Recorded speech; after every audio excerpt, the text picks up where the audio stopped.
Rhythm, many of these IPOs which are coming, those are just about, they are about giving early investors an exit rather than the money that is being raised used to finance new capex. And we have been talking about a capex revivals for at least 2 years now.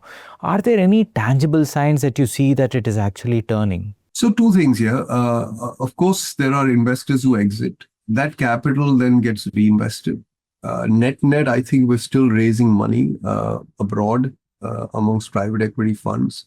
And if you look at what venture capital and private equity funds are saying, they're actually increasing their commitments to India.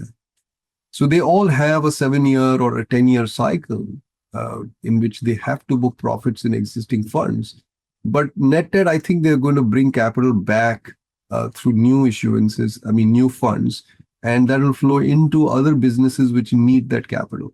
So I don't worry so much about it. There's a small nuance to this about multinational listings, and that is not a very large amount of money, but those are truly exits. That capital may not come back. And that I think is okay. The country is very large. The economy is very large. It can bear that. But that's not the capital that is coming back. The rest of it will get recycled and therefore is good for growth. Recycling of capital is good for growth. So private investments have been crawling higher.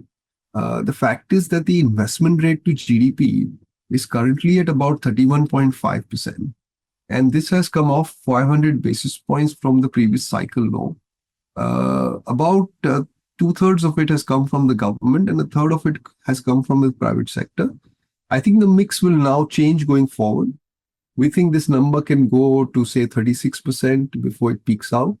And it's quite likely that the remaining 4.5% will come all from the private sector.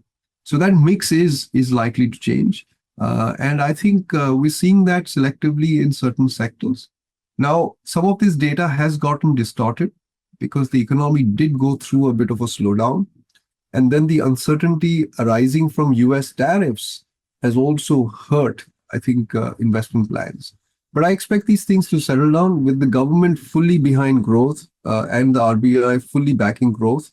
I think confidence to renew capex plans will probably emerge in the next few weeks. In fact, I don't even think we'll have to wait for a few months.